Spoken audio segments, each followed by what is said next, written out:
ये पबजी क्या गेम है? सारे युवा पबजी क्यों खेल रहे हैं?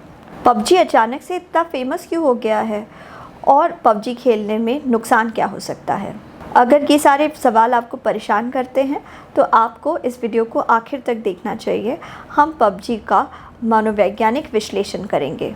नमस्कार, मैं मनोवैज्ञानिक मयूरिका दास विश्वास और स्वागत है आपका योर सर्वाइवल मॉडल में। प्लेयर अननोन बैटलग्राउंड्स या पबजी एक टैक्टिकल गेम है जहाँ पे एक इंसान एक गेम आइलैंड पे पहुँचता है। वहाँ उसके साथ 100 और लोग होते हैं।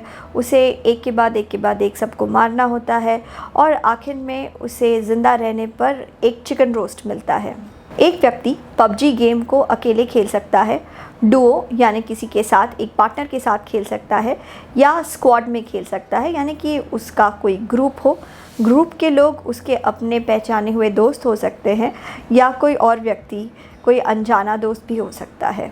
तो सबसे पहला सवाल, पबजी इतना फेमस क्यों है?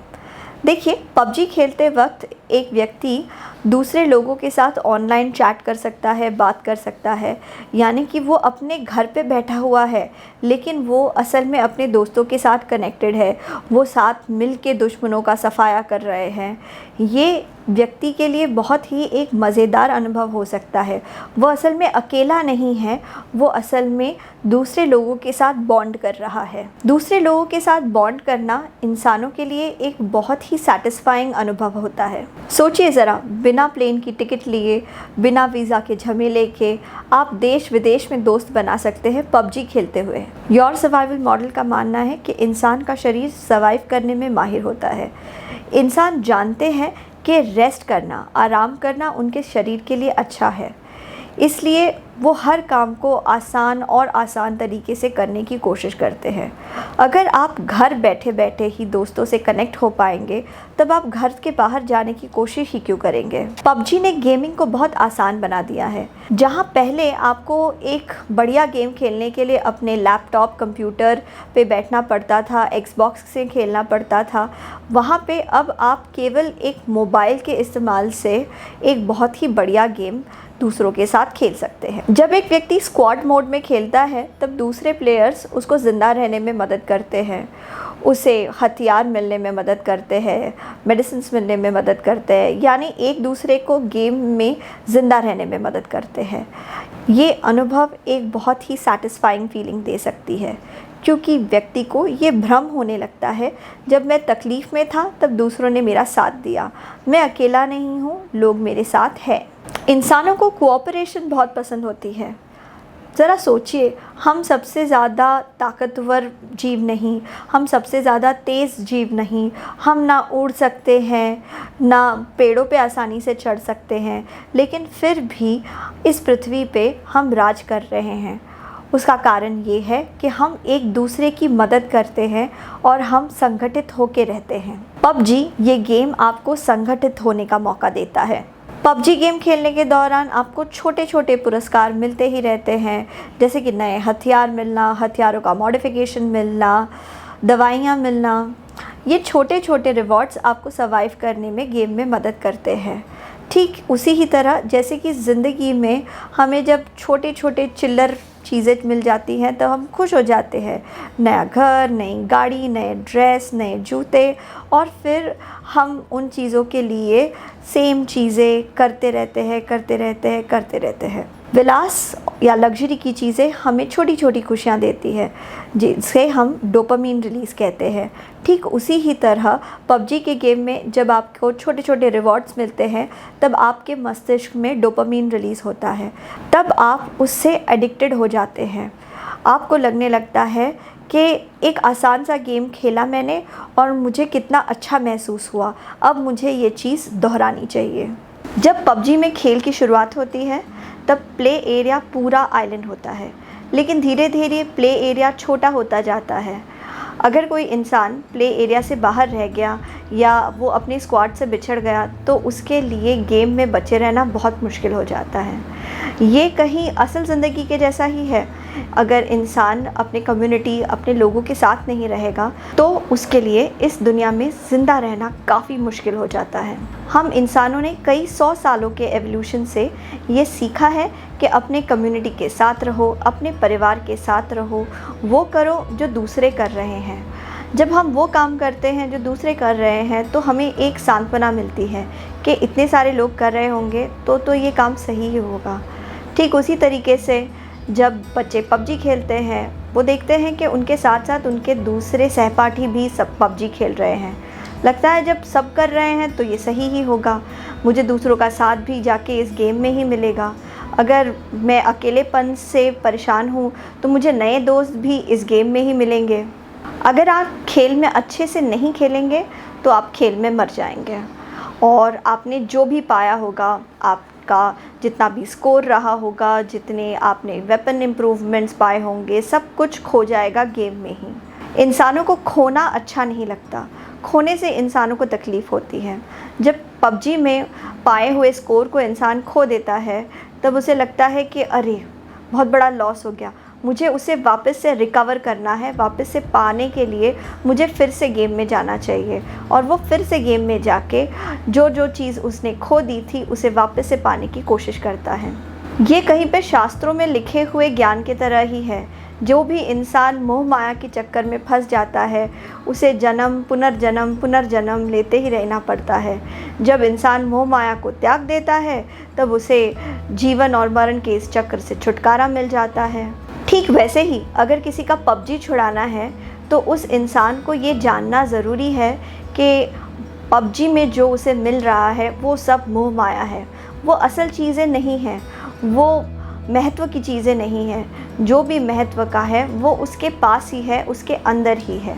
कुछ युवा इस भ्रम में रहते हैं कि पबजी खेल के वो अमीर हो जाएंगे, क्योंकि दुनिया में ऐसे लोग हैं जो असल में पबजी खेल के लाखों या शायद करोड़ों भी कमा रहे हैं। लेकिन ऐसे लोग दुनिया में सिर्फ संकुचित संख्या यानी कि फ्रैक्शनल नंबर के हैं।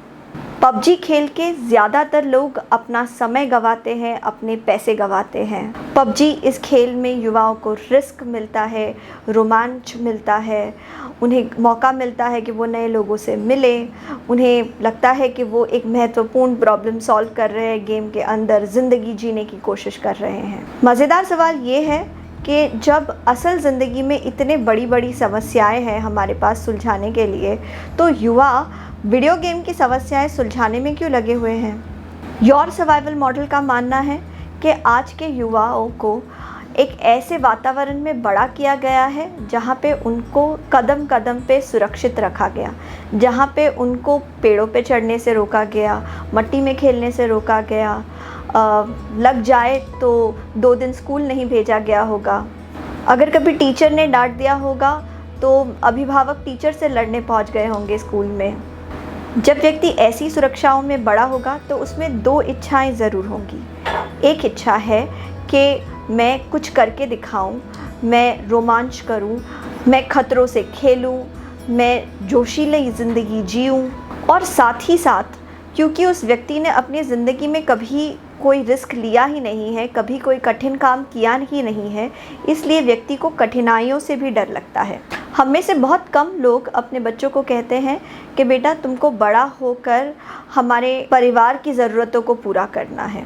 हम सोचते हैं कि हम हमारे बच्चों के ऊपर ऐसा बोझ नहीं डालना चाहते। हम में से बहुत कम लोग अपने बच्चों से कहते हैं कि बेटा तुम्हें देश के लिए कुछ करना है।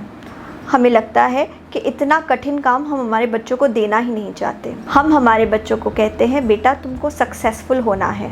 सक्सेस का मतलब है लोगों की तुलना में ज़्यादा पैसे कमाना। हम हमारे बच्चों को सिखाते हैं कि अगर तुम पैसे कमाओगे तो तुम्हारी सारी समस्याएं अपने आप हल हो जाएंगी। इस भ्रम को हमारा पूरा समाज पाले हुए है।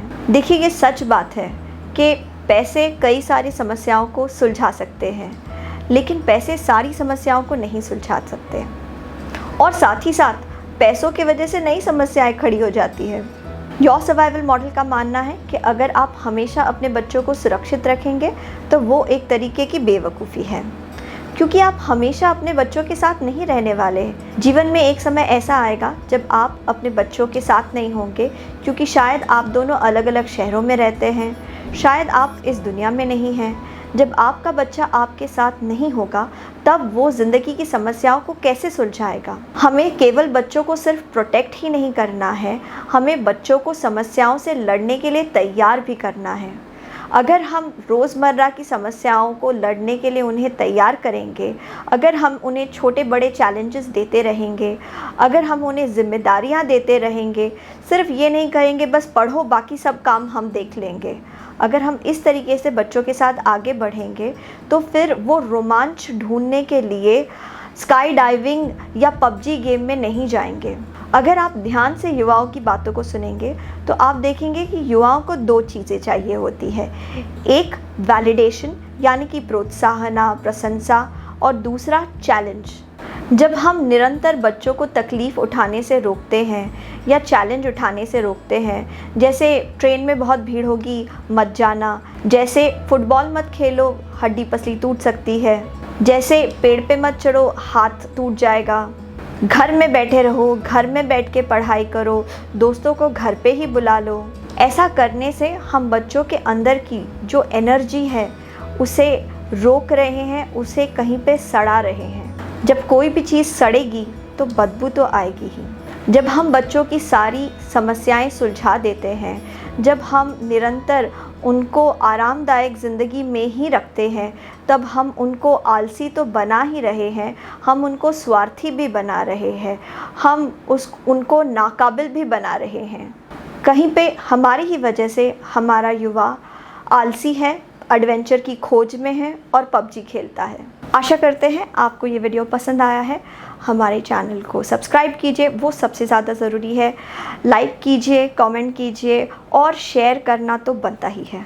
आपके मूल्यवान समय के लिए धन्यवाद।